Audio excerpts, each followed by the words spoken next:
Yo, what's up, guys? Another intro to our new episode of Elbows Tight Podcast. It's John and Travis here, like usual. This episode, we had a super good episode, man. Bunch of knowledge drop. Let me see if I can get the first name correct. Is Malachy? Malachy. Damn it. Jeez, man. Look, I worked hard, you know? Oh, my God. So, he is the owner. He's a black belt and the owner of Black Belt Martial Arts, Black Belt Jiu-Jitsu. Super good guy.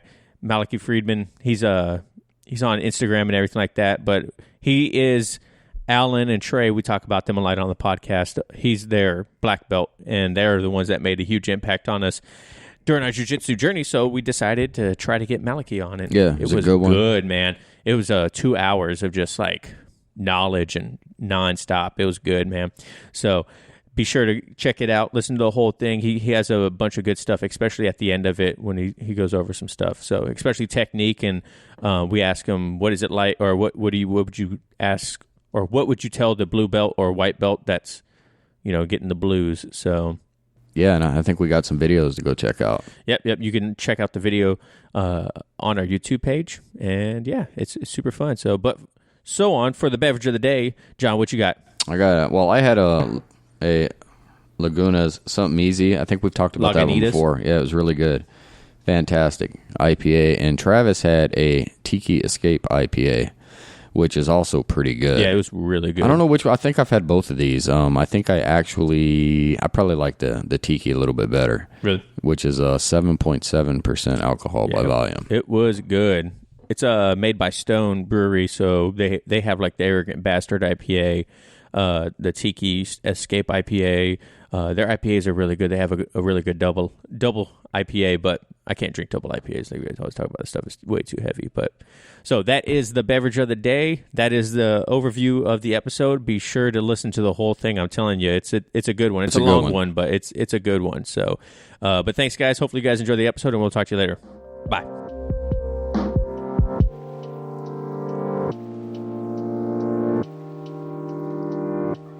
Welcome, everyone, to another episode of Elbows Tight Podcast. It's your host, Travis and John. John, how you doing today? I'm doing great, man. How you doing? I am doing fantastic. See, once again, like he just stares at the camera.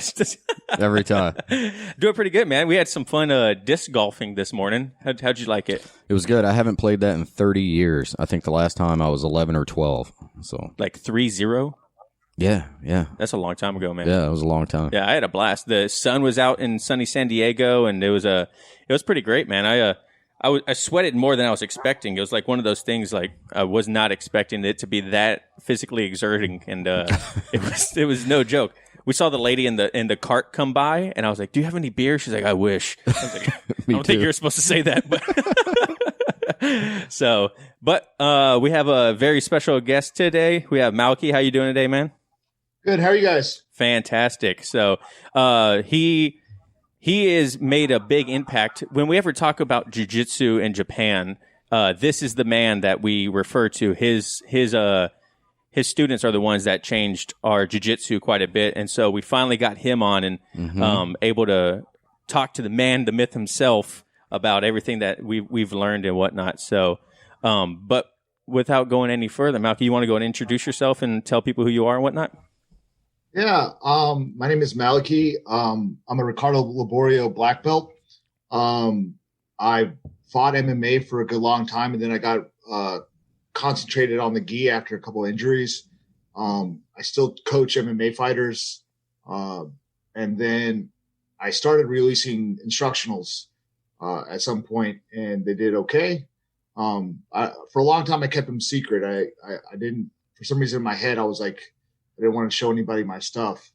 But then at some point it was just like my students didn't care if I was showing it or this or that. And so I made the HeisenGuard, Darce Killer, Flower Power, a bunch of cool different takes on stuff. And I was able to kind of get a very small following, but also have a really good impact on some of my students who ended up teaching really, really well. Yeah, we got introduced to two of those students right from the get-go. I think we had been doing jiu-jitsu for 6 months. No, I think because in Japan we were closer to a year. A year? Oh, yeah. Were we? Yeah. And those were Alan, who we had on earlier, and then Trey also, which most of our instruction was under Trey, who is a purple belt under you, and he like redefined what a purple belt is to me. You know what I mean? Like the amount of knowledge he had and the skill and just teaching it. He was great at teaching it. We liked the way he taught it. It wasn't the way he instructed. Yeah, it was very systematic. We'd learn one piece at a time. It wasn't too much at one time where you'd kind of get lost in all the different technique. So I really enjoyed it. I'd like to take credit for it. I could take maybe a percentage of it. I teach like it's a seminar. At least I try to. I try to relate the information to every single person. I try to enjoy what I'm doing. I try to, teach to the person in the room that's listening the most. And a lot of times it was Alan and Trey. Those guys were the most dialed in. They were the guys that you instantly know that you're showing the technique and they're absorbing it, or they have questions about the technique and that they may want more from you. And that's always a good thing as a teacher, is that you're not just, I feel bad for school teachers that teach and nobody wants to listen to them. Yeah. And that of course happens with jiu-jitsu coaches as well. I don't think people realize that, everybody's there to do jiu-jitsu, but everybody it's a capitalist, type idea where I tell this to my kids and I tell this to my adults, is that if it wasn't about capitalism, if it wasn't like if I didn't have to worry about paying my bills, I would teach way more in depth and we would drill way more. We wouldn't get 30-minute rolling sessions every time. Like everybody loves rolling, but nobody likes drilling.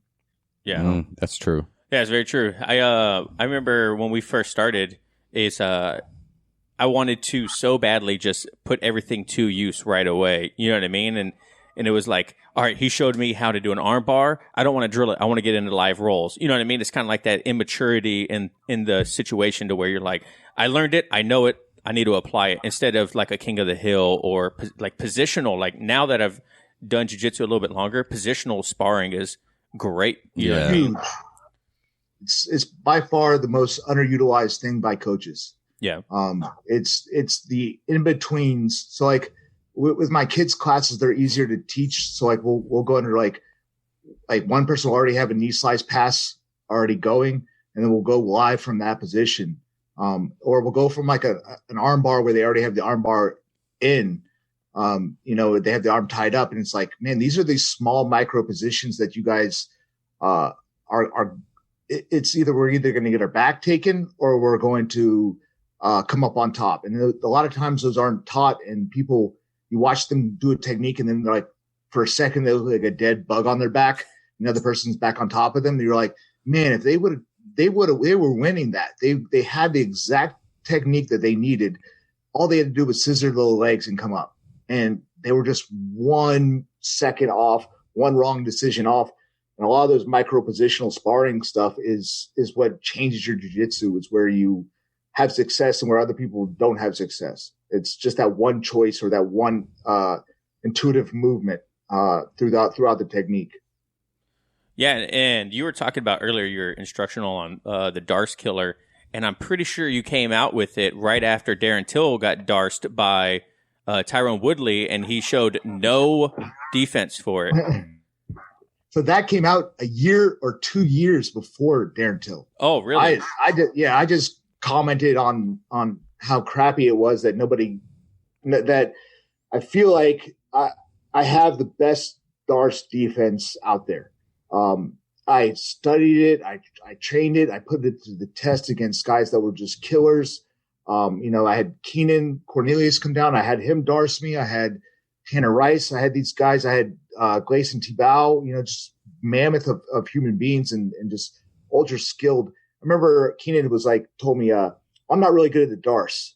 And I'm like, you're really good at jiu-jitsu. It's like, I'm not really good at a lot of things in jiu-jitsu. It's but I'm a black belt in most things. If I get somebody locked in with a fully rear naked choke, rear naked choke is okay. That's my thing. Let me think of something that's a little bit more, a little bit more nuanced. Okay, a monoplata. Monoplata, I'm good at, but it's like it's a niche position. But if you put me on Keenan Cornelius with a monoplata, I have a better chance of finishing him than if I was anywhere else. It's like, so definitely like when you start talking about, like, I got put in, like, not just the beginning of it, fully locked in, already choking, figure it out. And it's just one of those things that we should all know how to stop a rear naked choke, how to stop a Kimura, how to stop, like, especially at the skill level that you're competing at, where you're making over $30,000. So if you're making over $30,000, you should look at all the techniques that are going on in the UFC, of all the things you can get submitted by, and go, okay, I need to reinvest in this defense, because if this happens, I don't have an answer for it. Like, oh, I just won't get there. That's the obvious answer. Don't get there to begin with. But what happens when you're getting beat up and you got to put your hand in front of you? And that's where the Darce comes from. It's like they're on side control, but they're posting their hands and somebody slips it in.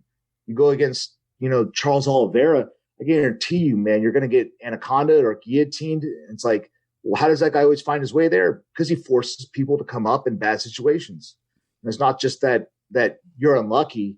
He creates those situations, and he's good at finishing them. Yeah, when the first time I got Darce was one of our great buddies, Cody Smith, and I told the story last time, but it's a great story because it 100% plays into that, to where Cody would be in mount and he would pass a leg over the head and he would wait for you to push the leg off like you were going to roll, and as he did that, he fed underneath into the Darce, and he worked every single time on me. I was like, man, I really need to pay more attention to that, because he just keeps getting me over and over again. Yeah, I don't think I've gotten Darce ever since I went to that Darce seminar with the Gracie brothers in Seattle. And after that, like, I might not be that good at them, but I know when someone's trying to put it on me. So that really helped. Yeah. And that's a lot of the things, right? Is like, especially when you get like more advanced in jiu-jitsu, it's not always applying it, but knowing when it's being applied also, right? Like, I can't always break a perfect arm bar, but I can feel when someone's starting to transition into an arm bar a little bit more now. Yeah, I would say that. So when you start getting into the higher, like, so when you start going over technique recognition, that's one thing, and then you start to get into where you don't have where you're stacking things against another opponent, like where you have an angle and he doesn't have an angle, where you have freedom of movement and where you don't have freedom of movement. There's so many things that happen before the technique itself is applied, that, like, when it starts going down the rabbit, when you start going down the rabbit hole of jiu-jitsu, it starts going like, I want to be on my side. If I'm in half guard, I want to be on my side. I want to be on my shoulder. I want to have both hands free. I want to have a knee shield. And then if he starts taking things apart, like he starts getting past my knee shield, that would be stupid of me to not address that right away. So it's almost like I always want things stacked in my favor. So if I can get something stacked in my favor, where, like, I have 4 things out of 7 that I need, and he has 2 out of 7. So you always try to make sure that you're on uneven playing fields. And that's really where MMA and where some of the lower belts are losing, is because you see like 80 submissions, or like, let's I mean, I don't like to shit on people, but let's talk about Tim Elliott. I think Tim Elliott's a great martial artist and a great jiu-jitsu guy. And this will bring you guys hits, so you can always see like black belt trashes Tim Elliott's jiu-jitsu.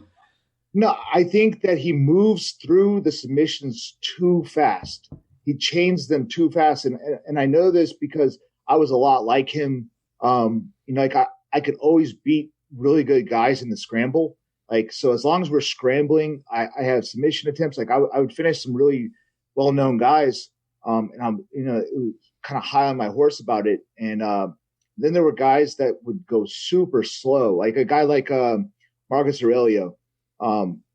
He's the first guy that submitted Takanori Gomi when Gomi was like the man.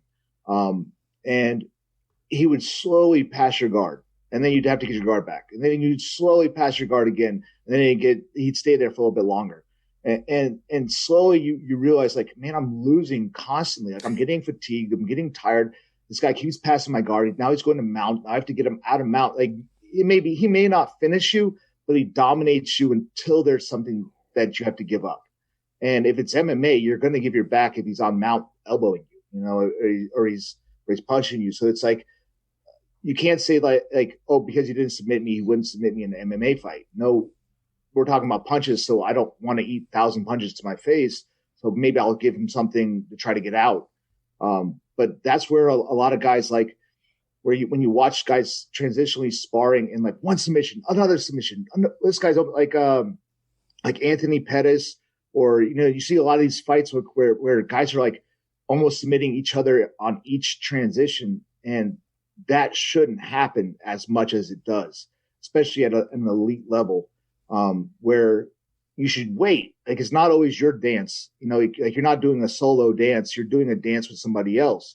And so if you don't let that person twirl to the full twirl, then you're not going to be able to counter it correctly, because everything's becoming janky and cut off. And, I think that's where a lot of guys, at least in my evolution of jiu-jitsu for myself, it was figuring out, like, I go and then I wait for his response. I go and then I'm always counter punching my opponent's response to what they're going to do. And I make sure that if I have 3 out of 7, I make sure out of the next one I have 4 out of 7 things I need.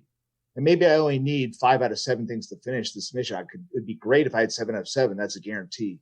But if I'm 5 out of 7, it's good enough to possibly get the finish that I needed. Did you start jiu-jitsu in 2006 or was it earlier? I started jiu-jitsu in 2001, and all the Brazilians will say that I didn't do jiu-jitsu. So I did. I remember when I went to Top Team, the guys were telling me, like, "Oh, you don't do Brazilian jiu-jitsu. Like, that's not Brazilian jiu-jitsu." It's like, in my mind it was, but I guess the gi, being worried about points, being worried about position, all of that stuff was not really there. I was probably in that same element of, like, I'm rolling until I get a submission. If I get a submission, I won. It's like, and if not, if I came closer to submissions than the other person, I won. I was never looking at points. I was never looking at dominant control. I was never looking at things where, like, I had fights where I was on the back and I went for an armbar from the back like an idiot, like, thinking that was such a bad idea. But there's matches where all I was hunting was like submission, just submissions. And, I would say 2001 till 2009 ish, or maybe 2009 or 2010, I injured my neck around that time. And I ended up not being able to have my head pulled down. So I couldn't, I lost my arm. There's a whole bunch of crap that happened, but I lost strength. I had nerve damage. I had a really bad neck, and I couldn't have somebody pulling on my head to break my posture. And so I went to the gi, funny enough, and I ended up fixing all my jiu-jitsu crap that I had problems with. That's interesting. So I guess I'll ask you a question. I've battled this myself. When we were getting ready for tournaments at our school, a lot of it was point-based. The drilling we would do was point-based, and I had a real hard time with that. For me, I was like, well, I'm just going to try to submit. Like, I just want to submit. And some of the difficulties I had was, even when we were practicing, if I was in a dominant position and I was, like, taking my time and I was going really slow, then I was getting coached to move faster. And to me, I felt like that was a detriment for my game, because I just want to be slow. I don't want to be fast. And honestly, for myself, when I went and competed, for every match, I just tried to submit. I tried to submit. And like the first match, I actually won on points. I wasn't trying to. I was just trying to submit. The second match, I ended up losing, and that's when I learned a valuable lesson. Like, I'm never pulling guard again when I'm in a heavier weight class. And the third match, I ended up winning on a submission. But it was interesting. I think my mindset, I don't know how you coach your people when they're going into competitions, but do you coach more towards the point aspect or try to get the submission? So when we're talking about points. I'm not talking about like piggy banking points, like barrel bowling 6 times and then coming up for the advantage and then dropping back down. Like that's all gamemanship. I think when you look at what jiu-jitsu is, so we got to look at, okay, what jiu-jitsu is. Jiu-jitsu is dominating your opponent, right? So, and I would agree, submissions are fun. I really like sweeps. I really like guard passing because I know that's the workman's job. Like if you're a guard passer, you're a blue collar dude. Like you are the salt of the earth. You don't mind getting bloody. You don't mind getting fingers in your face. You don't mind all that crap. You're just relentless guard. If you're a guard passer, you're a monster. But so let's say I get the takedown. I deserve 2 points for that, right? If you pull guard, you take that away from me, but that's okay. I'm on top. I can choose to double guard pull. Now that's up to me. If I double guard pull, then come up for the advantage. That's just good. That's just good sport. At least being on top of the things. But if I pass your guard, I'm now either I'm up 5 for the takedown or I'm up 3 for the pass and 1 advantage. This puts the ball in your court, right? So I go, okay, I'm on side control. If I go to knee on belly, I get 2 more points. You better start moving. If you're not moving, then I'm going to win. I'm going to win on points, and that's the guarantee. And if my opponent chooses for me to win on points, basically what they're saying is that I dominated them, and they were unable to do anything with it. Now they have all of the cards in their hands to go, okay, I'm going to try to get out of this. And getting out of this is going to put me at risk. And if this was MMA or if this was in the street and I'm on top of you, I don't pass guard in MMA, really. That's another whole subject of just you want to be on top in MMA. That's always, you want gravity on your side. And you want free range. That's another thing people don't understand. It's like when you're on top, you have free range of movement from down to up. And when you can drop elbows and drop punches on people, it's completely different. You always want to be on top. But in the concept of that, if you're willing to lose by 3 points or 5 points or 7 points, that was your decision, right? My decision is I don't want to lose by 7 points. So I'm going to turn, give my back. If you decide to lose by 7 points or you decide to lose by 4 points, then that's your choice. I decide to go turtle. I decide to go turtle and try to get my underhook and try to get my takedown and try to get to work because I'm down points. Now, if you start to stall, that just means I have to work 10 times harder. Like, yeah, I shouldn't have that's why I like these positions because guard passing should be hard. Sweeping somebody should be hard. Nobody should be able to be like, oh, I fell down and now I'll play guard here. Now I'm over here. And now he passed my guard. If you start to make points matter, then nobody's going to pass your guard like they shouldn't. You will work your ass off for them not to pass your guard. And if they do pass your guard, you're going to work your ass off to get those points back or get back into a better position or or get your guard back and try to submit because that's all the chance you have. So in the same area of where you got Eddie Bravo's, submission only. I mean, how many times are these guys going the entire route of not being submitted, and then from there they go into overtime, and there's a DVD instructional of how to win in overtime. Of like one guy holds on, and if he holds on for 10 minutes, great. And then the other guy holds on. And then one gets submitted with 6 minutes, and that guy has to get submitted within 5 minutes. You're getting into the same double-edged sword of how can I use the rules to my advantage? How can I make this work for me? And how can I game plan this? I think the most pure, simplest way is that you should never want to give a dominant position, right? So I understand like guard pulling, and I understand, and that's where I'm okay with the advantage to going to the guy who stands up because that guy's choosing a standing pass, which could be harder or can be more laborious in the beginning of a match. But in reality, you should not give side control. If you're in a street fight, somebody should not pass your guard. Number one, you should be able to get the takedown. If you get the takedown, pass the guard, go to mount, all these things, you're dominating your opponent in the streets. It's just, so it goes the same route of like, no, like submission only means you're giving up a ton of opportunities for things that are casually there. Like you're just making stuff up. You're like, well, if I give him this and I go there, that's fun. Maybe like that's what ADCC is for. But you watch ADCC and nobody's doing anything until the points matter. Like it goes 10 minutes with nobody doing anything, just trying to fatigue each other on the feet, like palming each other's heads. And then when points matter, they pull guard. Right? So they pull like with 9 minutes and 50 seconds, they'll sit on their butt. If they're the guard player, and we know that already. So it's very hard. It's very difficult to say submission only against points only. I think with points, it makes people have to work. The same thing where people can stall, but you made the mistake in letting that guy pass your guard. You should get a better guard, or you should get better at a few lucky things like maybe inverting and coming back on top. Or there's a whole different, there's a whole lot of discussion we could talk about that. But I'm for the points. I teach points end up in submissions if you do it right.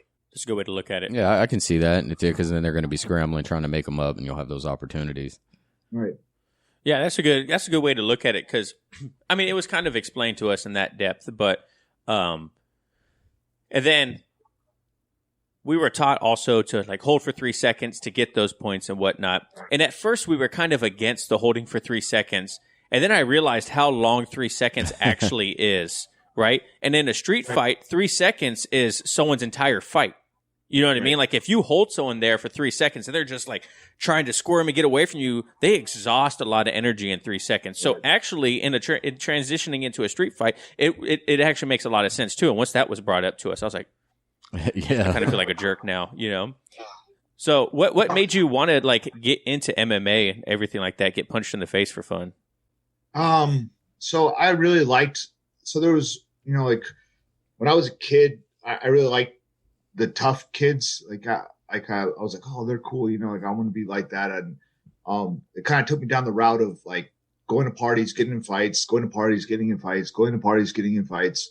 And there became like a certain point in my life where I was like 18, 19 years old, and I was getting in trouble a lot. I was, like a lot of like, it's sad now to say, but like all my good friends are still currently alive, but all of my associated friends that like I associated with or are close with some of my other friends, they've passed away for the most part due to heroin addiction or suicide or I mean, it's coming from like a party, like atmosphere and stuff like that. And I just loved beating people up. I just loved it. Like I didn't care. I love getting beat up. I love beating people up. I love the adrenaline. I love the talking about it afterwards. I loved everything about a good street fight, like, oh, this guy, and he came over here. I saw you hit him. It's like, I just like drunken random fights. And I'm like, and then I watched then one of my buddies, we used to fight in the front yard. We used to have like, they were supposed to be wrestling matches, but we basically beat the crap out of each other. And so like, we would beat each other up. And one of my buddies was a jiu-jitsu guy, and he choked me every single moment of my life, just kept choking me and finishing me. And he was a high school wrestler, state level. I don't think he won, but I think he went to state. And he was a blue belt in jiu-jitsu, and he just destroyed me, like top and bottom. And then there's like, I remember living in the house I was in, like having like, scars all over I had like t-shirts tied around my rug burn on my knees, on my elbows, and I was just getting submitted left and right. And it came to a point where I was like, I'm partying so much that I'm going to get that at some point it's going to really affect my life. It already had. And then I just decided to move, and with almost no money at all and move to the opposite side of the country and try to fight. And that's, just basically off of like sheer, I don't know, immaturity. I guess if you thought like I could be in the UFC, I can walk into Team Quest and be a UFC fighter. It's like, like that kind of ignorance of a 21-year-old being of the egotistical 21-year-old. Invincible. I wasn't even 20. Yeah. I wasn't even 21. I became 21 in Oregon. But that was the thing. I wanted to fight. I loved it. And I wanted it and I wanted it more than I wanted, partying. I think at some point it became like, I'm going to do this. And I went out there and I did it, and it was worth it.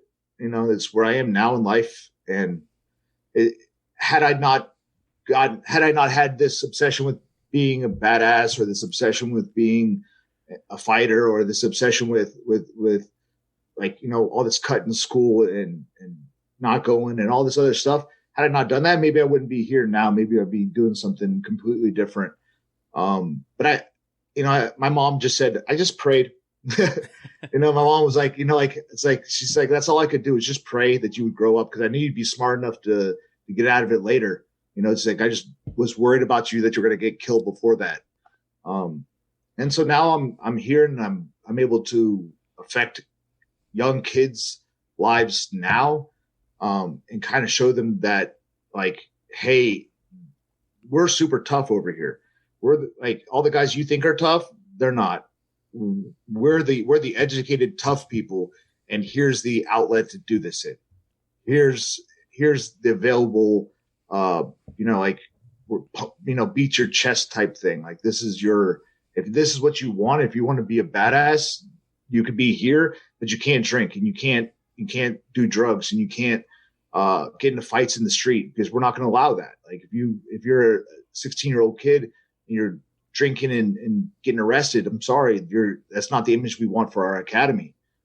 So I think that having that in the place where I grew up now is really important to me now, to have, like, to be able, so other people are able to possibly have another chance, because a lot of people don't get to go to Oregon. A lot of people don't do what I did, and they don't have the stories that I have that of like a life-saving event, which I could say this is pretty much life-saving. I was an insane person, like it doesn't get any realer than what I was doing, when I was at my worst. So thank God, like, it's one of those things where I thought my ignorance thought I could be an MMA fighter, and it allowed me to travel and try it and do it. You don't regret it at all, right? Because, like you said, it's that action, that irresponsibility, I guess you could say, right? Of like, I could do this. I watch it on TV all the time, but it paved the way for, like, you've experienced things, right? Like, you're thankful for it. Like, you look back, like, I don't regret it because I am where I am today, but it was for the best. You know what I mean? Yeah, I had that with on the Forever White Belt podcast. I brought up, like, I wouldn't go backwards, because I don't know if it would have changed how I am now. Like, there's a thousand things. I guess that means you're satisfied with life to a degree. At least I'm satisfied with what my current knowledge of the sport is that I don't want to change anything, because I can only figure that I'd be worse. Right. Like, because each experience, like, I would have never done the gi if I didn't have a neck injury. I would have never done it. I would have probably got a couple good MMA fights, and I probably would have, I'm sure I was UFC. I think I was, I was UFC potential. They were talking about that when I was there, getting me in the Ultimate Fighter house. And then the neck injury happened, and kind of everything went south. But people don't realize, like, when the neck injury happened, I drove a kid's after school van for a top team.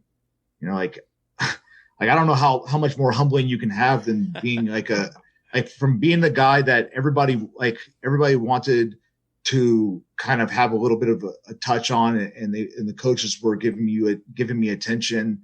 And then, and the higher fighters are giving me attention because they want me in their camps.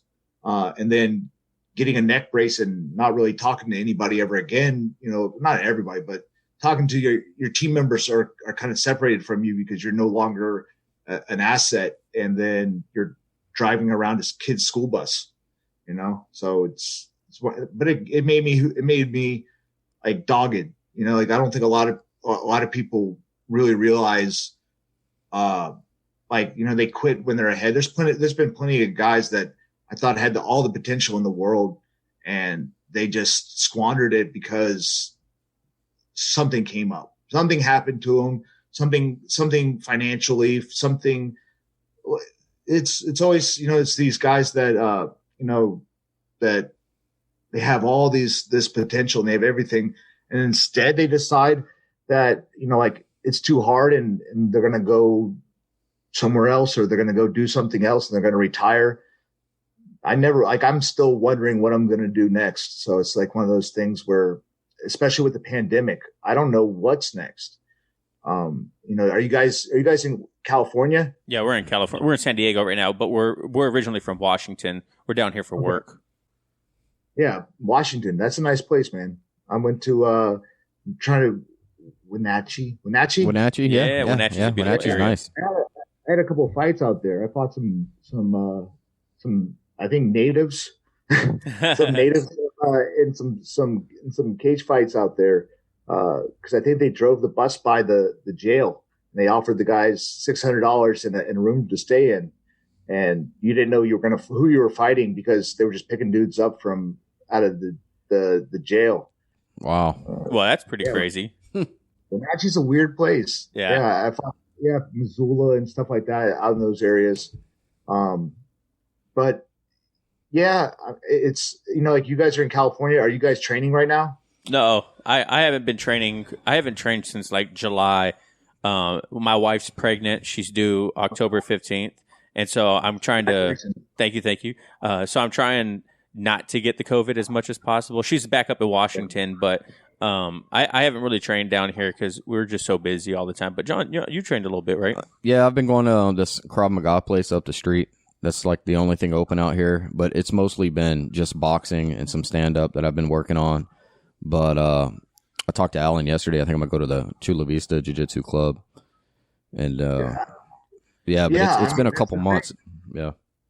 Is that people are like, who knows with the pandemic, who knows who's going to, that's the interesting part is going to be who comes. I think people that come out of the pandemic aren't necessarily always the brightest stars, but they're the ones that are going to work the hardest. It's like there's probably 20 to 30 guys per city that are going to quit jiu-jitsu because of the pandemic. And any one of those guys could have been a black belt, and any one of those black belts could have won a championship or have contributed in a huge way. And they have nothing but the pandemic to blame. And that's what a silly thing to blame. That's the problem, is that a lot of people, they I don't know if it's the generational thing. I don't know if it's, just how maybe they don't have the passion for it, but man, I live I'm tremendous at suffering. You know what I mean? Like that's it. I'm just really good. Like nobody can suffer as much as me. And so it's like, if everybody's suffering the same, now y'all are in trouble, because if everybody's suffering, if everybody's going through the same crap, and everybody's like, now everybody's doing more poorly in their financial or training or this or that, it's going to be the guys that are really dogs in the fight that are going to they're come out on top of it. Maybe we'll get a world champion out of that. Maybe we'll get an amazing coach out of that. Like guys are popping up all over the scene. And I'm sure we would have seen some new names at the world championships this year. It's some standouts, you always get the brown or the purples. And maybe this will create a ripple effect for years because we can't have people flying in from Brazil, or like, I don't know if they're taking care of the COVID over there. I haven't heard much. I don't read too much of the news, but I mean, it's all possible that, like, now is the time if anybody's listening, now is the time to get better and study. Yes. Like, your jiu-jitsu is not all about what you can do with your body. It's about inventory. It's about visualization. It's about figuring things out. It's about thinking. It's about learning. It's about, man, even just reading a book is making your jiu-jitsu better, because you gotta make yourself, mentally fit to be ready, and I think that if the guys that are going to do really well are the guys that are using this time right now that everybody else is using to get fat, or using to say like, oh, well, I think this is the time where people are they're gonna turn it up, man. Like, they know that this was going to be their year, and they can now blame the pandemic for it not being their year. Yep. But their year to grow. Because if they're on it, man, I know a couple names that are out there that I believe are going to be in the championships soon, and those guys are working hard. They're not stopping. It's funny you say that. I was getting motivated after our last podcast, so I went out today and I was like, all right, let me get a notebook and a pen. It's time to start studying up again. It's like I need that motivation. It's hard to stay motivated though with all the schools closed.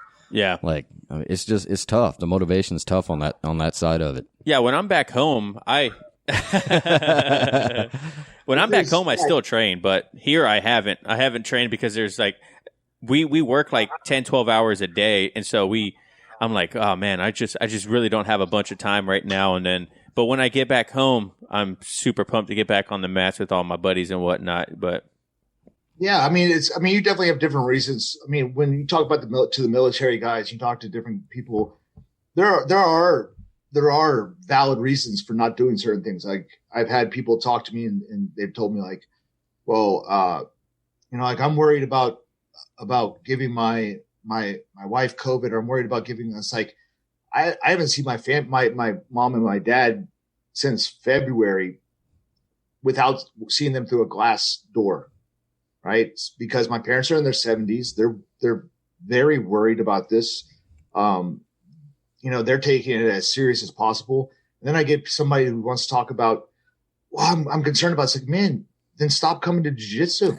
It's like that's like, you are taking a gigantic risk coming in here, training with somebody.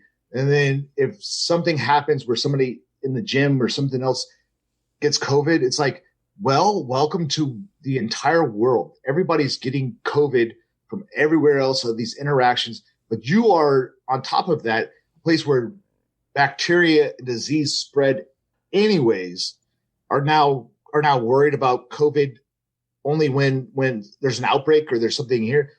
Man, like, get tested or stay home, or I get it. It's not what you want to do. Everybody wants the freedom to be like, well, I choose jiu-jitsu until COVID chooses you. And then you're like, you can't blame anybody but yourself. And if you have somebody that's at home who's pregnant, then I think you're taking the proper precautions for what's important in your life. And if the military says you cannot go because that's important to them, that you don't spread the COVID to your officers or your peers, then that's important. Like, we all have different. I got to run the gym because that's how I feed my family. It's like, if I got COVID, like, I don't want COVID. I don't want that crap. And I don't want my wife to get it. And I don't want my daughter to get it. And I don't want my mother or father to get it. But it's, if I don't, that's my job. Like, my job is other people's hobbies. So it's, How has it affected this whole lockdown, like nationwide lockdown and everything? How has it affected you in your business and whatnot? I think, I've lost a good bit of business, but I'm doing better than a lot of other people. I continually go to work. I think that's what a lot of other people don't, they give easy reasons for not going in, or they give a reason for why they're gym is closed, or like I've shut my gym down once. We had one athlete had a COVID issue, and we shut the gym down for a week, just because for visuals. Because the honest to God truth is like, I'm sure somebody will complain about this, but literally you can get COVID the next day you return. Like there could be somebody there who's asymptomatic and they can go into the gym and give you COVID the day after I closed it. So the week really doesn't matter. Like none of that matters. It's for visuals, and it's for everybody else to say like, okay, Malachy's doing a good job in keeping the gym clean. But in reality, like there's no real way of stopping what's going on out there other than precaution, getting it, or having enough immune system response to not have a serious issue from it when you do get it. Because I think at some point we'll all have some form of COVID. Hopefully it's going to be a dumbed down version of something that we've been able to harness, and like the flu. Like nobody's worried about getting the flu. Nobody wants it, but there's a reason why people get flu shots, because old people pass away all the time from the flu. Yep. So they don't want to get it. It's like the flu is not good. Like I think people don't remember that. Maybe it was the 1913s or 1915s, something like that, where the influenza or Spanish flu or Spanish flu, whatever. Yeah, I mean, and that killed a ton of people. Let me close that door. Yeah, that Spanish flu is an interesting thing, because people were always complaining about the wearing the masks, and then you look at these pictures from the early 1900s, and back then it was a law to wear a mask because of the Spanish flu, so. Yeah, I remember my mom told me, like, hey, your gym might take a hit because there's a virus that's probably coming over here that's going to hit. This was like in November or December. I was like, Mom, listen, we're in America. This stuff doesn't happen in America. Right. We're not a third world country. We're not going to, like, nothing's going to shut down. And then like March, boosh, the lights go out, everything's shut down. Everybody's losing their mind. I'm like, God dang, man. Like that's just my pure ignorance of me living an entitled life in America is going like, nothing doesn't happen to us. Like a war on American soil. No. So, I think it was a big eye-opener for everyone. And it was probably the funniest thing that was an eye-opener for me is how many people don't take personal hygiene serious until a pandemic happens. You know what I mean? I was like, they're like, man, you got to wash your hands. I was like, you don't wash your hands already? Like, you gotta bathe every day. I was like, you don't bathe every day already? What are you talking about? Listen, I'm not the best at personal hygiene. I wash my hands most often. But on top of that, it's like, man, like I'm not sure how you guys can see me. The great beard. I'm going to do my best to clean. I have a wedding in a week, so I'll do my best to like keep it a little bit shorter. But man, like I feel like I'm in the wrong century. Like a lot of times, like there's different centuries that you look at and go like, man, yeah, that would have been better for me. Like all the time. Like, yeah, it's like, man, maybe I would have, like, I'm not sure because I do like comfort, but cowboys, Indians, Vikings type stuff, I'd be dead way before 30, but I would have definitely had fun. Yeah, especially with a beard like that, right? The Vikings would have just like, all right, yeah, come on, you're one of us. Yeah, you're one. Yeah, like my wife will get mad at it if I don't add this. I'm also terrible at traveling, and I don't like being in boats. So there's that. You're talking part. to the Navy guys. We're a Navy, so yeah. So, but you guys, have you seen the boats they sat in for how many weeks? Oh yeah. Like sitting upright. I don't know how they even fought out of that. I don't even know like how you get up and you're like if I'm in a road trip, I'm like, I feel like I just died. If I gotta, like they're gonna go to like another warring country take over their territory after sitting upright in a wooden boat with like 20 or 30 other people. That's awful. Did you ever watch the show The Vikings? I have. I did not watch the last season. It kind of fell apart for me. But I definitely have to kind of catch back up. I liked all the Ragnar stuff. Not Ragnar, the Ivar, the boneless. Yeah. And then all of a sudden he was like, he's in Russia or something now. I haven't seen it since. I haven't watched it, but I hear it's actually really good because ever since the Game of Thrones ended, I'm like, I need my fix. It's amazing. If you haven't seen it, you like seasons 1, 2, 3, and 4 are like, it's a killer season. It's really, really good. If you haven't watched it, that's like not watching Breaking Bad. Have you not watched Breaking Bad? Long time ago. Good God, listen. So there's things. I watched the first season. It didn't ever grab me. I was like, oh, this is all right. Good God, man, there's something climactic every time. I like real life stuff like Lord of the Rings, you know. Yeah. Something about our past. Yeah. The history. Yeah. The history of where we came from. No, I mean, there's two things I enjoyed: jiu-jitsu, MMA, and TV. I really like TV. I don't know. I know that sounds terrible because everybody's like, "Oh, you should like books." Like, no, man. If I wasn't doing this, I'd hopefully be writing for a TV show or something like that. You know, because I just like when the way things work. You know, like it's almost like an art form. You know, like when you see the things shift in place, you're like, yeah, that was nicely done.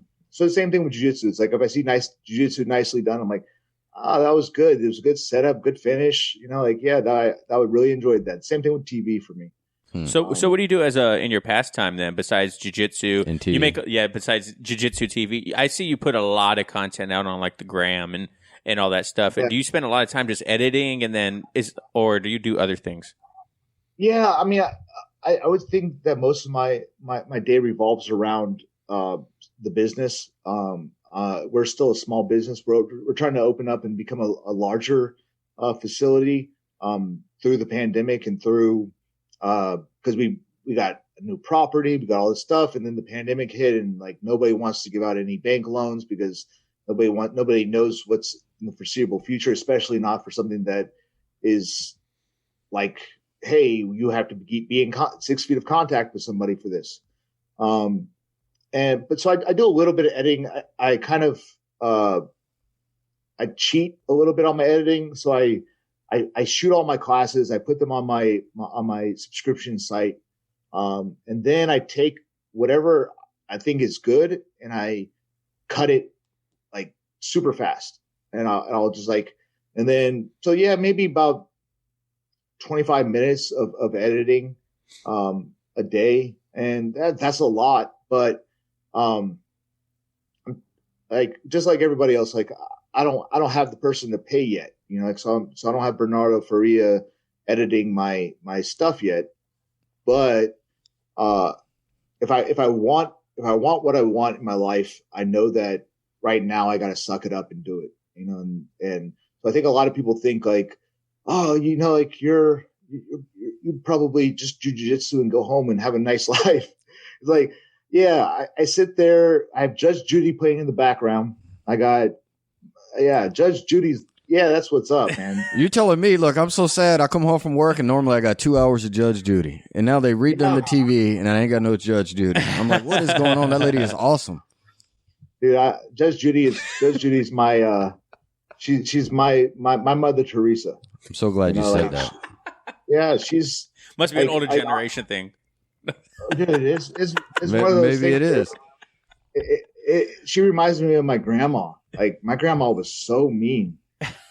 On my dad's side, I can't. So everybody's listening. My dad's side, my grandma was so mean. She was so mean. She was such a mean person. So she was she already knew what you were like. She was like, I know what you're thinking. I was a big kid. I don't even know what I'm thinking.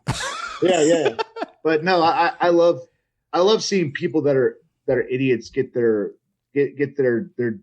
due process, you know, them getting really just chewed out and them. She's like, you know, you look stupid, right? You know, yeah. I love her. It's also something that I can work to. So she's going on and I can do all my work that I need to do, and doesn't take my attention away where I'm not like having to follow a story. But so speaking of age, I got a question for you. Mm-hmm. I've never got to pick a brain on this, but I'm curious, when you're teaching a class or you got new people that come in or new to jiu-jitsu, is it any different for, I don't know how it is in your classes or your school, but when we have our classes, I think there's 3 of us that are over 40, right? Generally, everyone else is like, 18 and up. Yeah. Like, they're, I think very few, maybe 1 or 2 are 30. The rest are all maybe in their 20s. I've always had a tough time with even like warm-ups or some of the drilling and all that. Do you take into account someone that's in their 40s, like, with whatever injuries they're dealing with versus someone that's 20? I mean, I think warm-ups are stupid. I don't do warm-ups.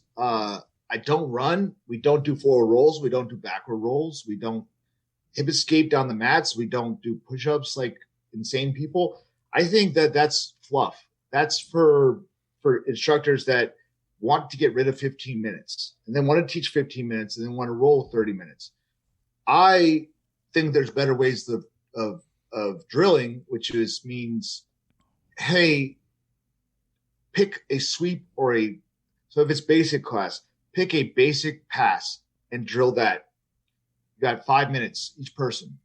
And I don't understand how, like, yeah, if you're getting ready for the Pan Ams, or if you're like, not Pan Ams, let's say you're a tennis champion, like, yeah, I could understand running is important, but running without purpose, like, so she's never gonna, like, so Venus or Serena Williams is never going to run a marathon in the time that but she's going to sprint at least 2 miles. So she's going to sprint 2 miles at least in that time period of going back and forth. Why would she do something that's obviously not suited for the sport itself? Why would she do something that she's not going to get better at? Why would they work on, like, sprints are important for athletes that need to sprint. Drills are important for people that need to get hip flexibility, to start activating their muscles the right way, to start getting kind of that calloused, for older people, there's, like, you hurt like hell until you're knee slicing a couple times, and then you start to warm up. Like, warming up that way makes a lot more sense to me than warming up in some kind of like guerrilla training unit where, like, I don't care if you can run or you can do hip escapes. Like, I'm focused on, can you do the knee slide pass, and does it get better as you're going through it, and are you getting warmed up as you're doing it? And that's, for me, I cut out the whole drilling, because I'm really focused on having at least a good 25 minutes worth of teaching time where I can show a technique, pull it back in, show a new technique,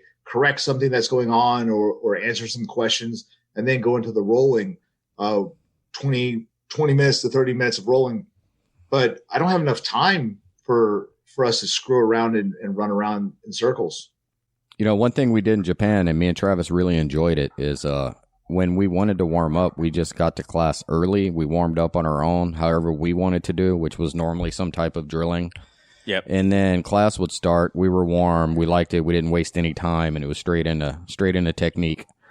And I really enjoyed that portion of it. Yeah, and it was also, we would come to class, and some days it'd be like, there's no technique today. It's King of the Hill. And you're like, oh, no. And it's an hour of King of the Hill. But it was grueling. I mean, by the end of it, you're like, you're using nothing but technique, or you're just trying your hardest to survive, right? And so it was a lot of fun. And I definitely saw a benefit in doing something like that, like once every couple weeks or once every other week or something like that. That was a huge thing that I really enjoyed. It was like they'd come in, no technique, get ready to roll. You know what I mean?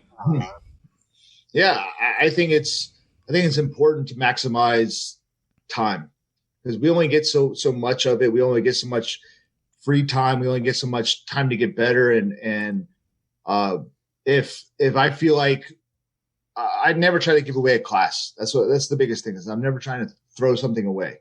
I always want, if I'm on the mats, I want it. I'm giving my time. I'm giving my personal time. So I want to make sure that people are either getting better at jiu-jitsu or getting closer to getting better at jiu-jitsu. And I think that's a big misconception with a whole bunch of instructors or something else where they're thinking, I teach an hour of class, you're either going to get better or not. And it's like, if I don't think of ways to make you better, if I'm not doing that, if I'm not testing out new stuff, and I'm not coming in with a plan. Sometimes I don't come in with a plan. That's wrong of me to say. Sometimes I come in with like I'm thinking of like 30 things that I want to do, and I'm watching people, or like I'll have them train live.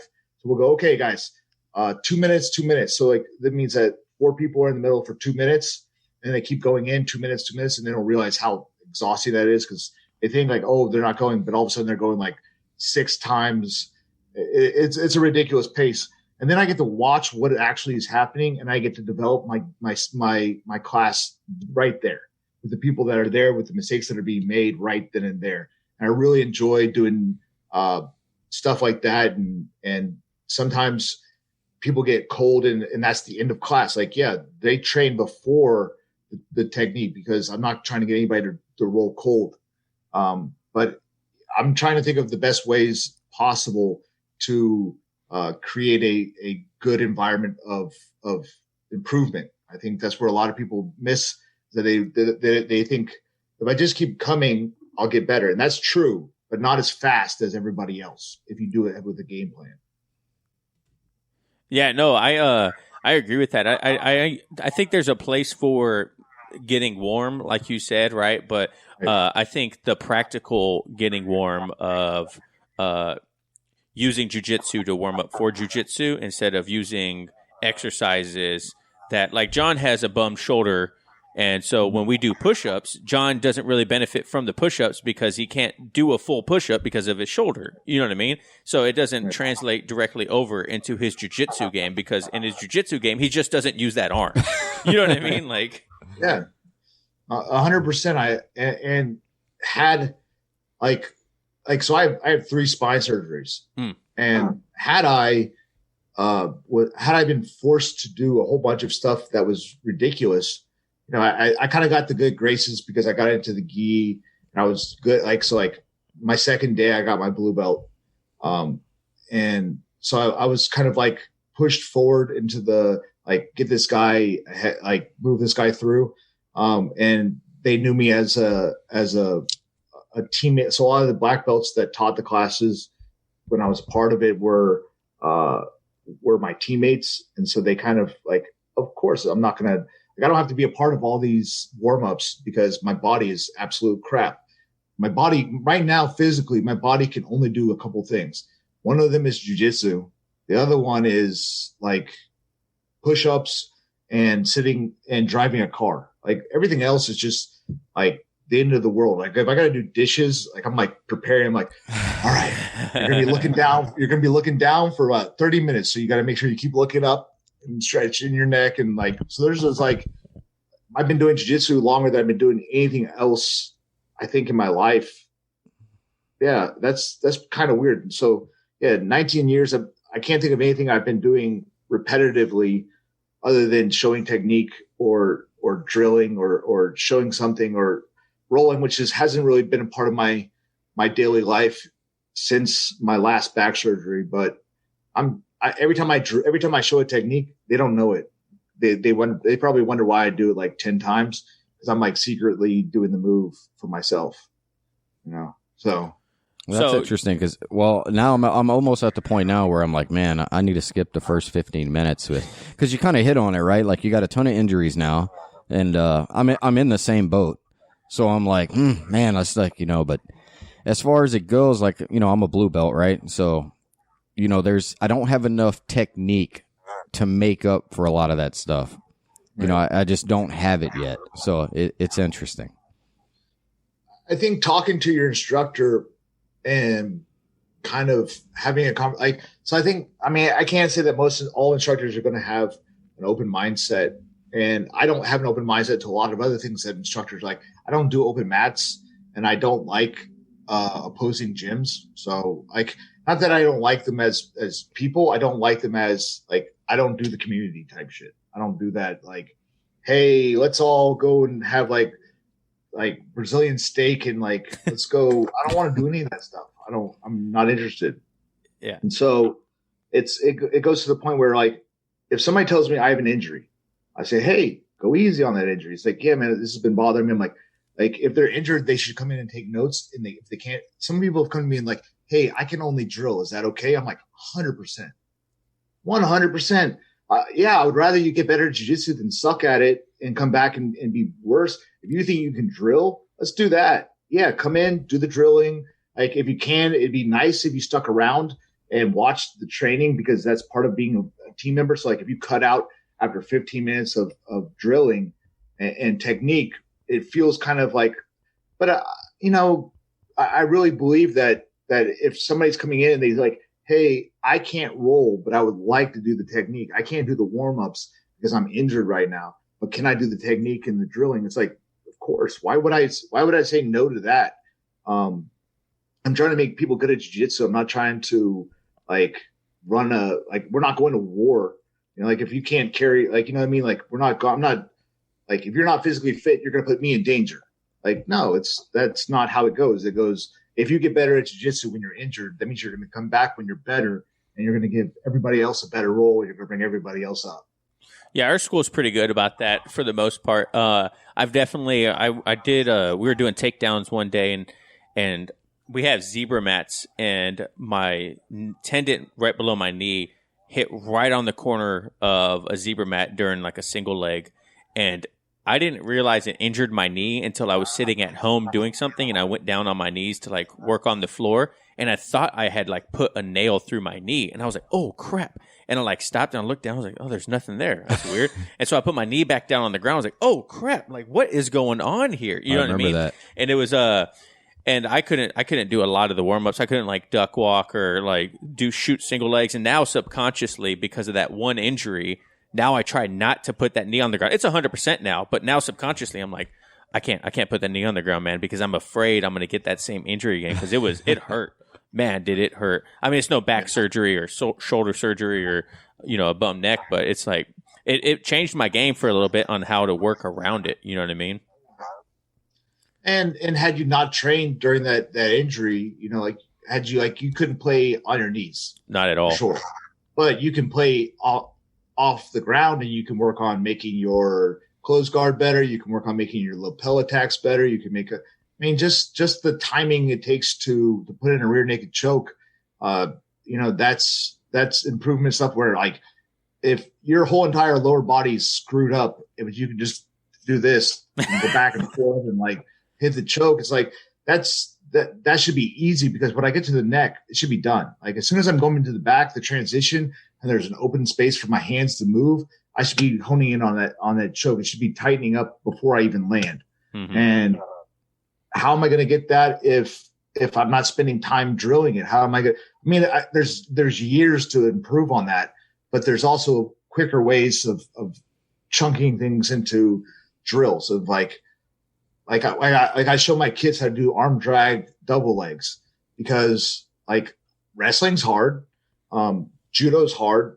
Arm drags are the easy way to get in on the hips. So we do a lot of like just entries.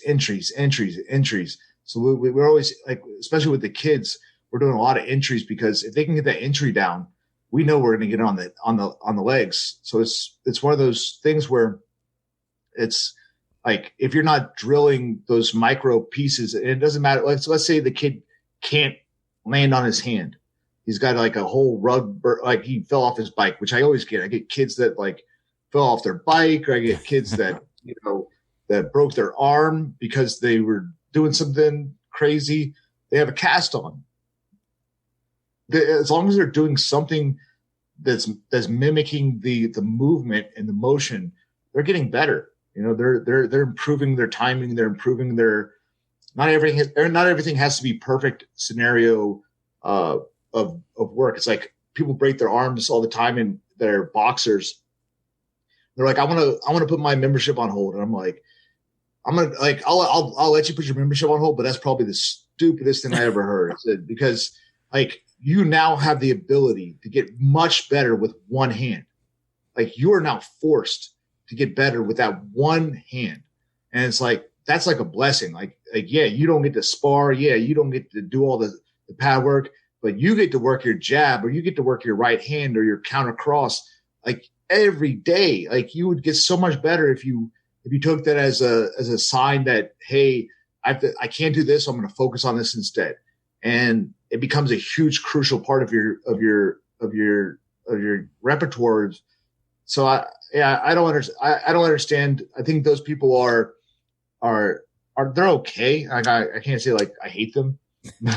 That's a good way to look at it, though. I have lots of friends that I try to talk into jiu-jitsu, but they're all my age, and they're like, man, I got too many injuries for that. And I'm like, who doesn't? I still go like debilitating. You're walking around, you're taking a poop, picking up a pen off the floor. One thing I like about actual rolling is I get to like guard those injuries, and like, you know, like to me, it's easier to guard myself when I'm rolling than any other point in class. Dude, me looking for a remote's gonna mess me up more than me drilling. Trust me. Yep. If I have to bend over and look for any more remotes, I'm gonna be like, there's a certain point of remote searching where I'm like, you know what? It's just not worth it. I'm not gonna be able to train. I'm not gonna be able to teach tomorrow. Like if I keep looking for this stupid remote. So one thing that you got to do in your life was coach that amazing man behind you, Kimbo Slice. Small world. I went to the Washington State Fire Training Academy with D'Amico Rogers, who was on The Ultimate Fighter with Kimbo Slice. And so I got to talk to him a little bit about, and I would love to hear what you have to say about him. I'm sure it's nothing but great things. But he was like, dude, Kimbo Slice was probably one of the most humble, amazing people I have ever got to meet in my life. And he's like, he puts that face on for the TV or for the camera and stuff like that, but he is an amazing human being. What was it like being his coach? He was one of the best people to coach because he had such humility. I mean, sometimes he was hard to wrangle in. You know, like he was hard to get into the gym sometimes. Like he has he likes to work out at like 3 a.m. So that's like he likes to do stuff super late. So I was a good coach in the fact that I don't mind, you know, kind of curtailing, like as long as they're focused, and they want to get that work. But he was, I mean, it's sad that he passed away, because I knew that his plans were to continue doing jiu-jitsu past MMA. Like after MMA, he was like, man, I worked with him extensively because of Ken Shamrock. And so I was there for that purpose and that purpose alone, to make sure he didn't get submitted by Ken Shamrock. And his personality, the way he was, the openness he was, like how giving he was. You know, his wife was an amazing person. He brought his kids to training, like, you know, they would watch. This is just somebody who comes from a certain part of life, and I'm sure he has a certain, you know, past or a place in that area, but he was somebody that could teach like a CEO, you know, like he had a really kind heart, and he had a way of looking at things in life. And he deserved, I feel like, you know, like a lot of people kind of like bash on him for his MMA skills, and he didn't have really time to develop his MMA skills like he should have, or like we wish he would have had that time. But he was, you know, like really one of the people that, and if he had MMA, if he had gotten in there, like who can just jump into MMA and knock people out? Who can just jump in? Like he was that guy. He was the guy that like at like Toyo Tire does your tires, but all of a sudden he can also like bash your skull in. You know, it's like, so it would have been really fun to see him at a younger age have gotten involved, and with the humility he had and the the presence he had, he would have been probably one of the greatest fighters, I think, because if he touched you, you were going down. Like if he touched you, man, like if he touched you to the body, you were going down. So he just had that strength, and then he had the willingness to learn, and it's super nice guy, super family oriented, and all that thug stuff, I believe, is there because of there's a real person there that went through whatever, whatever neighborhood in Miami he went through. But just an awesome person, never a judgmental guy, never, none of that stuff. He was family. Like if you treated him like family, you were his family too. And it was really nice to teach somebody. Like I do a lot of, it's like when I coach fighters, some of them become family, and some of them are just my job. It's just my job to make them good. And they treat me like I'm an accessory, and sometimes I am. Like, sometimes like that's what I'm getting paid for, or that's what they're paying me for, and I'm an accessory to their success, and I don't need to be vaulted. But he was a big reason why I was able to open up my academy. His help was huge in the fact that I have a school right now, and so nothing but amazing things to say about him. And sad that he had to pass away, and hopefully his family, people know that this will keep going on for a long time, and people will always know who he was for the community. I think he did a lot. Yeah, it was cool watching him on The Ultimate Fighter when he walked out and everything like that, because there was always the talks, from his YouTube videos, like, he should get an MMA, he should get an MMA, and when he walked out, I was like, oh my God, that's Kimbo Slice, that's so cool. Like he's on The Ultimate Fighter, man. So nobody will know this, but I got Kimbo his first MMA fight. Did you really? Before I knew him, yeah.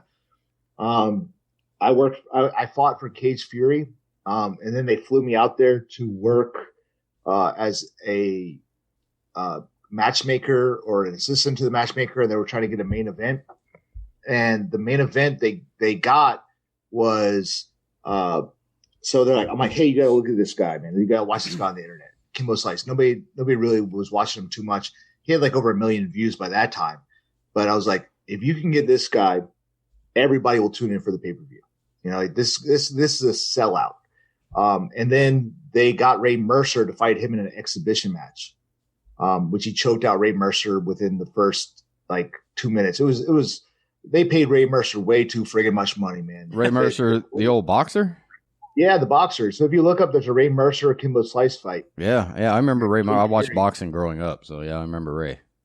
They should have never. They paid him like $200,000 or something ridiculous, and the whole thing went under because they overpaid somebody that we would have watched Kimbo beat up somebody's dad. It didn't even matter. Like you didn't have to go out there and get Ray Mercer, But they dropped a ton of Ray Mercer, and and then Tank Abbott was there, and Tank Abbott was supposed to fight him next, and there was like a whole showdown with him and Tank Abbott. And then they ended up fighting later in Strike FC or Elite FC, whatever it was. FC. I just watched that fight this morning, actually. That was I was like going through my Facebook feed, and I was like, Tank, because it was a Tank Abbott, and then it was like relatable videos, and then the next video was him getting beat up by Kimbo Slice. I was like, wow, that's small world.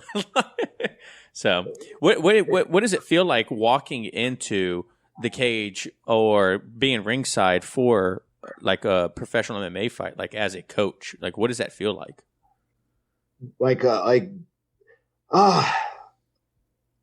Okay, so there's a little bit of ego. Like you want to make sure that you don't look stupid walking out, just probably like everybody else. Like, so you're like, you got good posture, you make sure that you're walking behind. You always make sure you're behind your fighter, because you're never the show. You're not what people are coming to see. And you want to have confidence. So when you go out there, you want to have confidence, because your fighters you put out vibrations, right? So everybody's putting out vibrations, and your vibrations should be confidence and happiness that your fighter is going to get the chance to win and to prove that how great a fighter he is. So you walk out, you're confident, you give him a hug, you let him know he's a killer, and then you just get to work. It's all work from there. Like it's all stress. It's all like, you're watching and you wish you could help him a little bit more. Or you wish that something was going on, like, good or bad. You wish that you can make your fighter do what he needs to get done, but it's really just, it's up to him and his training from before. But kind of like you wish you could just pause time and be like, I need you to put your hand here. And, okay, thank you. Walk away. Yeah. And with time, so that's what it feels like. It's like I don't ever hang around for fights. I don't stay for fights. I don't stay after for the fights. Once our fights are done, I'm gone. Like I still watch MMA fights on TV often, but not so often like I used to. This Colby Covington, Tyrone Woodley fight I actually watched. I didn't watch the last, whatever they put, like Michelle Watterson and somebody else. But I'll watch the Khabib Gaethje fight. I'll watch. That's gonna be a good one. Yeah, but they need to start putting out good fights. It's starting to become like boxing, where there's only one main event, and then they try to fill the card up with a bunch of people that I'm not interested in watching, or at least not interested in paying to watch. Yeah. And so, it feels like a job, and just like any other, I think that a lot of people don't realize, like, being backstage, being involved, talking, like positive talk, making sure your fighter feels ready, making sure that, that you have the glove, like you're at work. Like that fighter has one job to do is to warm up and go out there and win. And your job is to make him confident that entire time that he's going through an adrenaline dump, because because you fought before, that there's a lot of doubt in his mind. That he's not sure, that he's nervous, that he's about to get into a fight and he's about to fight in front of, I don't think any fighter, hopefully, if you're fighting and you're scared, don't fight. If you're fighting and you're scared to lose because people will look at you, then everybody knows about that. Everybody knows about letting people down and looking stupid, and that's probably the scariest thing in fighting. But it's like as a coach, your job is just to gel. You got to gel, and you got to make sure that you're the go between your fighter and the promotion, the fighter and the commission, the fighter and whoever's holding gloves for him. You and your fighter communicating and being like, "You're ready for this. We got you, man. All right, you feeling good? Okay, what do you need? Let's work on this. Let's look at some of this." And if your fighter's screwing up backstage, it's not the time to teach him. It's the time to, like, all right, cool. If we go with that, you wouldn't realize how quickly game plans can dissipate when your fighter is having a mental block with something. You're like, okay, listen, man, let's keep it standing for right now. Let's push him against the cage. Let's not look for that takedown, because if they're making mistakes in the back and their adrenaline's going, then you already know what you're getting involved in. And that it takes a really long time for a guy to be polished. Yeah, I remember when Justin Gaethje was fighting Tony Ferguson, and Eddie Bravo walked in there, and I think it was the 5th round or something like that. And it's funny because Eddie Bravo walks in there, he's like, I don't know, do an Imanari roll. Like, maybe do an Imanari roll. And like, it was like Eddie Bravo was he talks about it later. He's like, he was so far out of his element. He's like, why are you sending his jiu-jitsu coach in there to tell him what to do in the 5th round? Like, if my game plan was to work, it would have been working a long time ago. He's like, he felt so out of there. And so that's why I wanted to get your point of view, because as you know, you were his jiu-jitsu coach and whatnot like that. Like, there's got to be at some point you're like, man, like, what do I tell this dude? Like, he's just either he's executing everything perfectly, or like there's like some things he could work on, or things are just going terrible. You know what I mean? Like, I mean, but so the fact of it is that was not a bad thing to say. Yeah. An Imanari roll would have been better than getting stood up, than standing up and getting his head bashed in. That was an interesting take.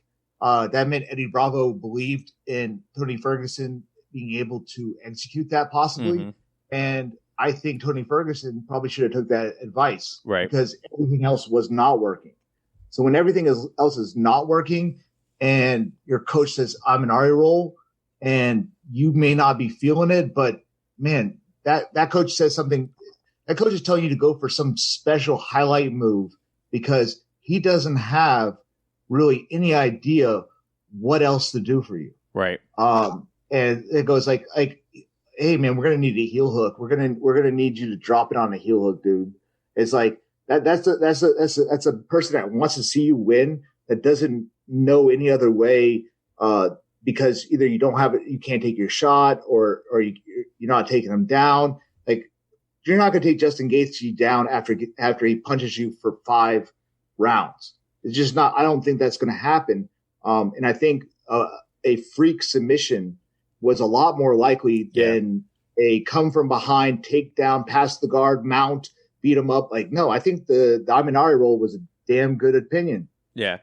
Yeah, he said after, he's like, that was the only thing I could think of, man. It's like, let's just go for it. Just like, what's the worst that's going to happen? Yeah, like, nothing to lose at that point. Yeah, it's like you're getting beat up for 4 rounds because that was a very interesting fight. But that's a good point of view. Is like, hey man, it's a Hail Mary. It's like last play of the game. Might as well go for it. Either you win it or you're. That's what I'd want to hear. I'd want to hear like, look, you're going to lose unless you get it done right now. Like, just go for it. Yeah, a lot of coaches are starting to be able to do that. I mean, coaches that are not fighters that aren't fragile, that can take real feedback real fast. It goes like, hey man, listen, like, honest to God, I can see us losing all the, like, I can't stand people that go with the like, you've won that round. I say, hey man, round could have gone either way. Once it gets down to the third, it's like, hey, we could be down 2 right now.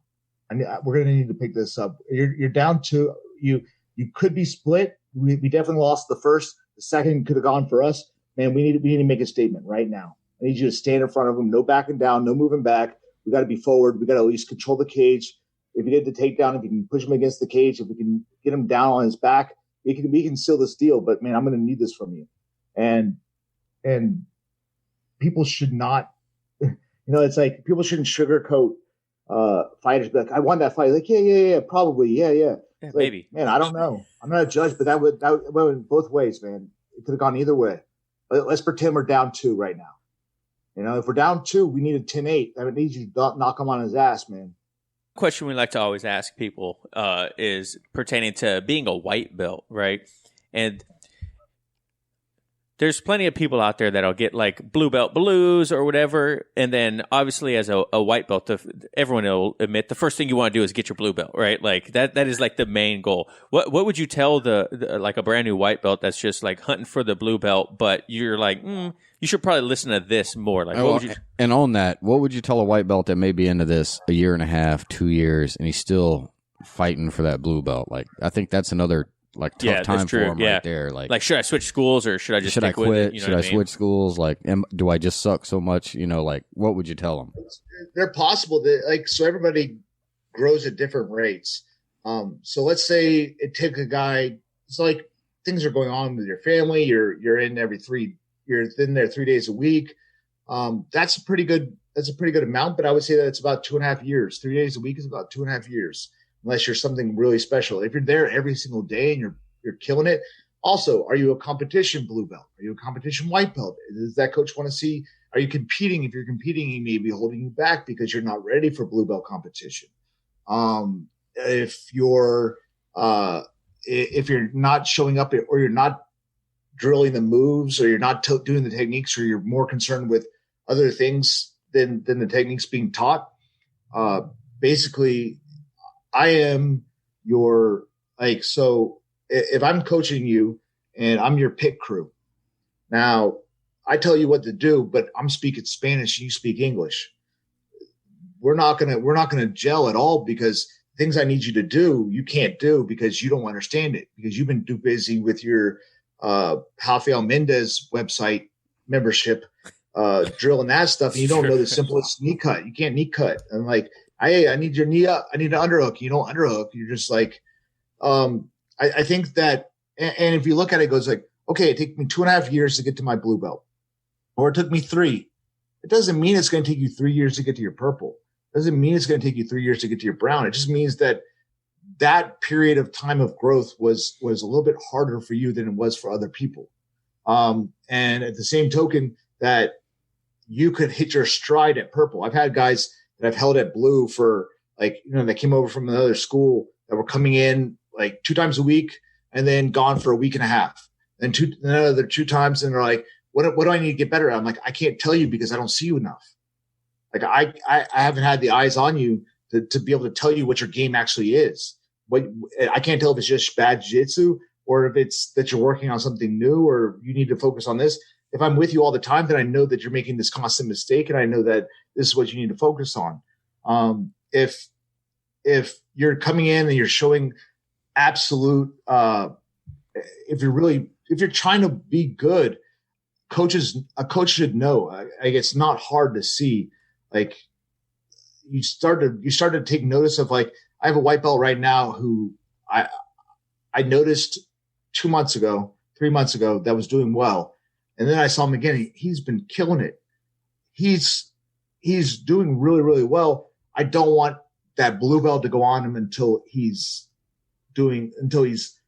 just killing it. Like, that's the same thing. It's like when you put people at these belt levels, it goes, well, if they're competing, then they need to stay at the belt level that they're at until they tell you their goal. My goal is to be a world champion. Well, it's going to take a while unless you live jiu-jitsu and you're just naturally talented, skilled physically.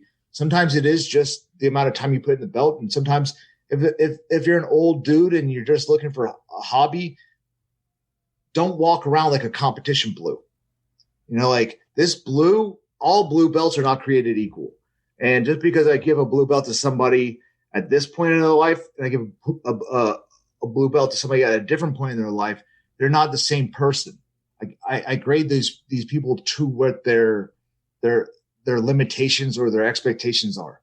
I can't say this 19-year-old kid who beats this 40-year-old guy most of the time. That 40-year-old guy who's not going to compete isn't a blue belt in 2 years, when this guy's been at 2.5 years, but he's a white belt with 4 stripes, and I'm holding him off because I know what competition blue belts look like. Like, you're 18, you're moving fast, you have speed, and you have time on your side. You have unlimited time. And oftentimes, I hate saying this, but giving a purple belt to somebody is usually like the kiss of death. They stop competing immediately. Like, all of a sudden, they're supposed to be good at jiu-jitsu, and so now they don't want to suck at it. And so, like, nobody at brown belt competes, nobody at purple belt competes anymore, and they're all just like this because they don't want to be looked at as stupid as a 35-year-old dude who lost a Naga. And it's like, well, I get it. I understand, man. It's not cool for Instagram and it's not cool for Facebook to be losing at martial arts, but it is what it is. Like, you can't expect, for you to be amazing at purple belt and all these new purple. So you got kids that are purple belts. You got guys who are 20-year purple belts, and you're losing. A lot of times, man, they end up quitting, or not quitting jiu-jitsu. They end up quitting competition. So it's kind of sad to see. And once they quit competition, they start really slowing down with their attendance. And that is what it is. It's what you see as a coach. So you're like, I know if I get this guy a purple belt, he's not going to compete anymore. I know he's going to start coming in less. And I know that it's like, do I want to do that to him right now? I'd like him to be around for a little bit longer.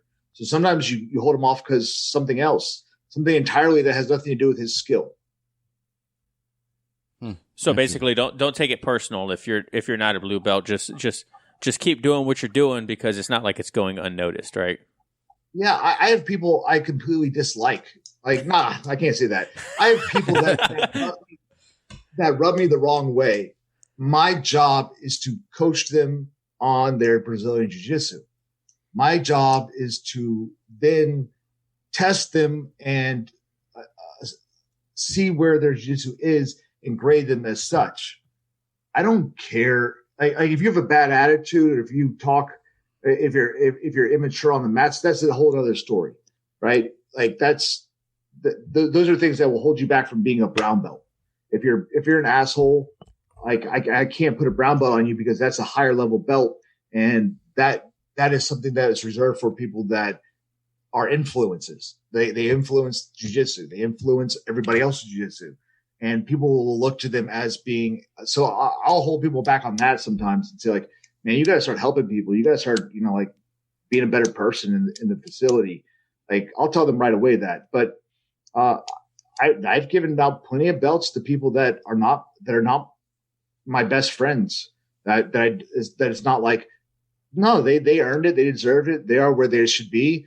And whether it was their age, whether it was their skill, whether it was whatever made my decision, I don't hold off. I don't like stop the belt process because I don't like this person as much as I like the other person. If they put the work in and they show up and they do what they're supposed to do, and me and him don't gel as a because that's not my job. My job is not to be friends with everyone. Right. Like there's a lot of Brazilian jiu-jitsu coaches, right? So I emphasize the Brazilian part of jiu-jitsu that are everybody's friend. That's my friend. That's my friend. That's my friend. That's my friend. That's my friend. And they get away, like they can't, like all the students cannot wait for somebody for the guy to touch them on the shoulder and be like, it's good to see you. I'm not that guy and I can't be that guy. But I'm not here to make small talk I'm here to teach you jiu-jitsu. I'm here to make you better. And I'm also here if you need me to help you in other life situations, but I'm not qualified really. Like I know that I'm everybody's life coach, but that's not my job. I take that on sometimes, but because of the relationship we have as student and teacher, but my job is to make you good at jiu-jitsu. And when you get good enough, my job is also to award you with promotions if you've reached that level of adequacy. That's a good way to look at it, man. So, but what was your beverage of the day? I completely forgot to ask you what your beverage of the day was at the beginning of it. So it's 9:44 and I'm drinking caffeine. And all my students will know that. Yeah. Oh man, a bang. Woo. Yeah. Star Blast. Maybe I'm going to do some push-ups. I don't know. I'm going to try. What's your favorite flavor of Bang? I like the Miami Cola or the cherry, the cherry vanilla, the vanilla cherry Coke or whatever it is. That's a good one too. Those are the two good ones, man. I haven't seen those. I used to like Star Blast, but man, that's all they have now. I gotta find some place. Have you ever had the coffee ones, the protein? Yes, they're actually not bad. I actually really enjoyed those. I like those a lot. I was surprised at how much protein they have in them, actually. I think it's like 30 grams of protein, 20 grams of protein or something like that. I was like, God, right. this ain't bad at all. Yeah, it was good, yeah. And it's not like that thick like syrup like a Starbucks one is. I'm like, right. Or the Monster one also. Yeah. So. No, I got to find them. I wanted to ask one thing. I wanted to make sure we capture. Are you going to make an educational video on junk jitsu? Junk jitsu? Man, I want to so bad. If it works, it works. That should be the title of it, right? If you listen to the last Alan was telling us about your junk jitsu. So, we were curious. Yeah. That's the I got 5%. So if I get 5 out of 7, it's going to work. Yeah, exactly, right? Yeah. Man, so people like teaching junk jitsu is much easier because like in the technique, I'll be able to show like I need this, and this parts of that. But unfortunately, it's very hard to categorize into formats of DVD. So man, there's so much stuff I wanted to put on my DVDs that I haven't put on my DVDs because it didn't fit the formula or it didn't fit the format of progression. And like, there's so many mini DVDs I should come out with, like filling the hips. I could talk about filling the hip, like how to fill an opponent's hips and make him immobile for like on 30 different moves, but it's going to jump around all over the place. It's going to be passing. It's going to be deep half guard. It's like they're all the same. All these things are the same concept of limiting mobility to the hips and to where the knees are now like. So if I just move the knee, the person's going to turn their hip. But how am I going to go from passing guard and opening the hips to deep half guard and passing the hips? And I'm really good at as you can see, at talking myself into a corner. And I will just you're doing great. I will just wind up with like maybe when I get dementia, people will be like, I like it. I think this is best work. So like whenever I slip away, they're like, yeah, man, it was really weird, but he made some sense. It's like that's where I feel like Jiu-Jitsu might take me. It's like down the rabbit hole of like I have the whole Seoinage series, like where I only show the drop Seoinage one time, and then I explain how every move that I show in that technique and the techniques that follow are exactly like the drop Seoinage.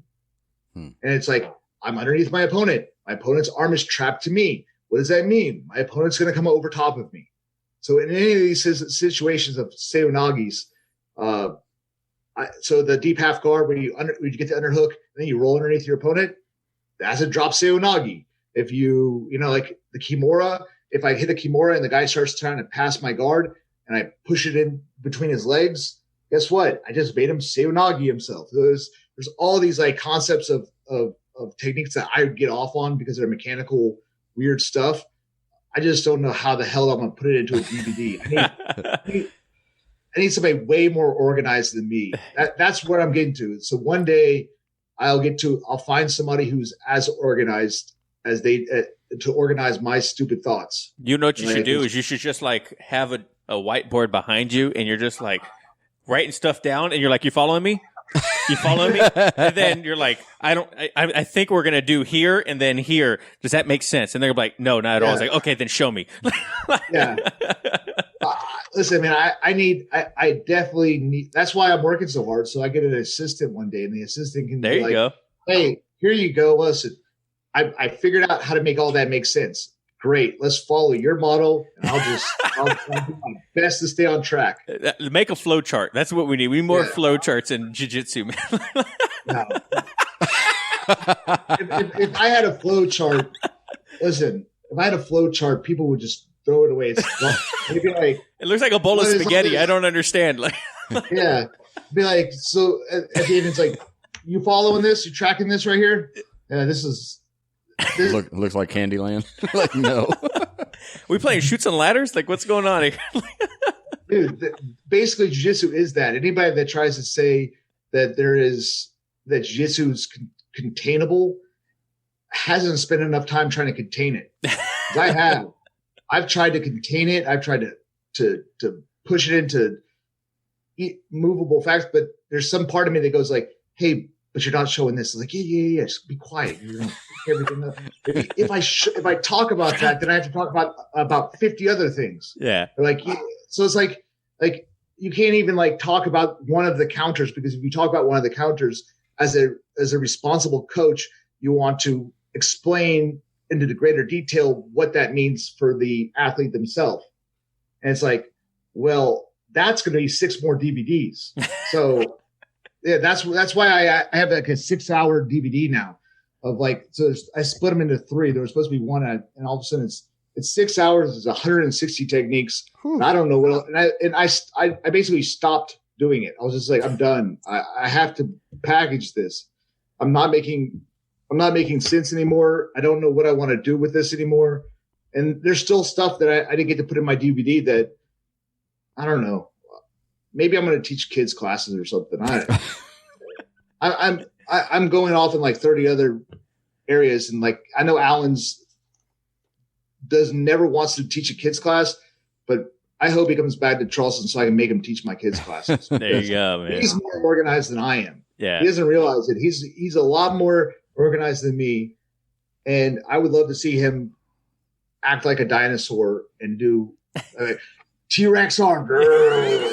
Like make him listen.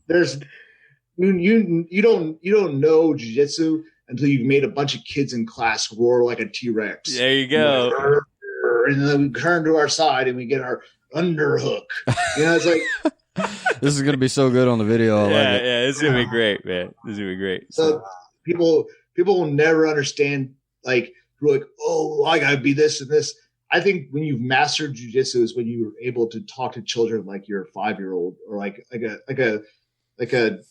pirate at a birthday party. I'm like walking in there trying to like put on a show so they remember what we're talking about. That's right. Like, man, that's what then my next thing before I do anything else is to make a kids DVD. Oh, I like that. Both my daughters do it. Yeah, so that'll be good. I want to make it so that they have fun. Like, so it's like skill building. They have fun, and I can teach kids from 3 years old and up, and to make it doable at home. So when they're doing it at home, they have a certain dummy that they can do it with, and they can get better at moving around on the dummy. They can get better at recognizing, understanding situations. I can do skill improvement. So like, you wouldn't understand how hard it is to teach a kid how to scissor the legs to their belly. Like, that's the quickest way up, right? So if somebody starts turning into you and you scissor your legs to your belly, you're going to get up first, right? But explaining that to children is very hard. So having them do particular drills or movements or repetition of moves without an opponent. Like, so like I do the side control escape to your knees underhook and knee tap, but I teach that without a kid, because a kid on top of another kid are like two jellyfish. They don't understand. Yeah, they're not. They just fall off each other. Like, one kid's like completely limp, and another kid's like falling off. So you can't have kids balance on other kids. You can only have them balance underneath their own structure. And so I think that's one of the things that I've figured out, at least as far as teaching it through Zoom, that I would look forward to teaching that in a DVD format and without burning myself out trying to impress 30 to 40-year-old men that are watching jiu-jitsu videos. Because the kids, I don't know, man, the kids are it's so much, you get down to so much fun stuff. And the cool thing about kids jiu-jitsu is that all of them there are there for you. You know what I mean? Like, there's no any ulterior motives. There's no anything else going on. They're like, when you high five a kid, that kid really wants to give you a high five back. Yes. You know what I mean? Like it's not like that anywhere else in the world. Like, I could high five somebody and like, it's like, yeah, it's good to see you, brother. Hey, high five. But you high five a kid, they're like ready. They're gonna smack the crap out of your hand. They're so happy to give you a high five after they did a good job. So I definitely got to get more into my kids series, and I think I've kind of captured a way of making kids better at home, and definitely making kids that are not going to do jiu-jitsu for maybe a year or two into getting skills to do jiu-jitsu, so that they're adequate enough that when they hop into a class, they know how to learn, they know how to apply. And so that's my next goal. Or maybe the junk jitsu, who knows? Whatever gets me on, whatever pops into my brain and I start filming, I'll have to finish. That's funny. Well, Malachy, it's a pleasure having you on, man. Look how long we've talked, guys. I told you I will ramble. And it became dark over there. Yeah. It was nice to find a Judge Judy brother. Yeah, there you go. I talk about it all the time at work, and people look at me like I'm silly. No, listen, I'm upset because I don't think Judge Judy, this is her last season. Yep. And I don't think she's going to do anymore because the COVID thing happened, and I don't know, man. That's all right. We got like 10, 11 seasons of Judge Judy. That's right. I think I've watched them all. I'm not going to lie. Well, I've run out. Yeah, go ahead. Yeah. So I was going to say, where can people find you, just in case they want to follow you? So my name is Malachy Friedman. Misspell it as much as you want. Type in Black Label Jiu-Jitsu, Black Label Martial Arts. I have a Podia, so I have all my DVDs on digital. I'm on Jiu-Jitsu. I'm on BJJ Fanatics. I'm on Budo Videos. Budo Jake is awesome. I'll probably send my DVDs to him before I give it to anybody else because he's the man. And then, yeah, on Facebook, Instagram, you're going to see a whole bunch of like short segments of stuff that I teach. my meat and potatoes, the stuff that I really am proud of, is in my DVDs. And that's on Podia. If you want to buy it from me, I'll tell everybody, if you're going to buy my DVD, I'll give it to you cheaper from me. I have the cheapest. I have the cheapest versions. I can go as low as they can go. But other than that, man, just follow me on, talk to me, message me. I'm usually pretty accessible. Awesome, man. Well, thank you so much once again. It was a great pleasure having you on. I can't talk right now. I got cotton mouth. I was a little nervous that I was like, oh no, this is going to be like the first, you don't see yourself as a big name, but to me and John and I, we definitely do. So we're very grateful that you gave us the time of day. That's awesome. So I'm doing what you guys are doing. That's it.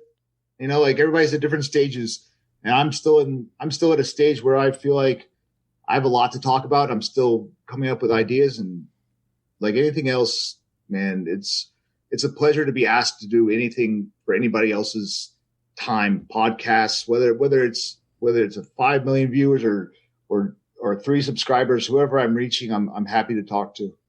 Appreciate that. So Perfect. If you guys want to follow us, we are, you can follow us on Instagram at Elbows Tight Pod. My Instagram's at Travis at ETP. John is JT Crash 79. We actually have our website under construction right now. Our YouTube page is up. We're going to have a couple videos of our podcast officially up on that. And then once John and I get back home, we're going to try to do some white belt instructional videos as blue belts to very basic things that people probably overlook when they first start jiu-jitsu. You know what I mean? Maybe we'll do a road trip to South Carolina. Yeah, there we go. Yeah. Oh, let's go. Yeah. Let's do it. So appreciate it. Thank you guys so much for watching. It was a blast. And remember, no oil checks here. I'm not doing it. Thanks, guys. Later.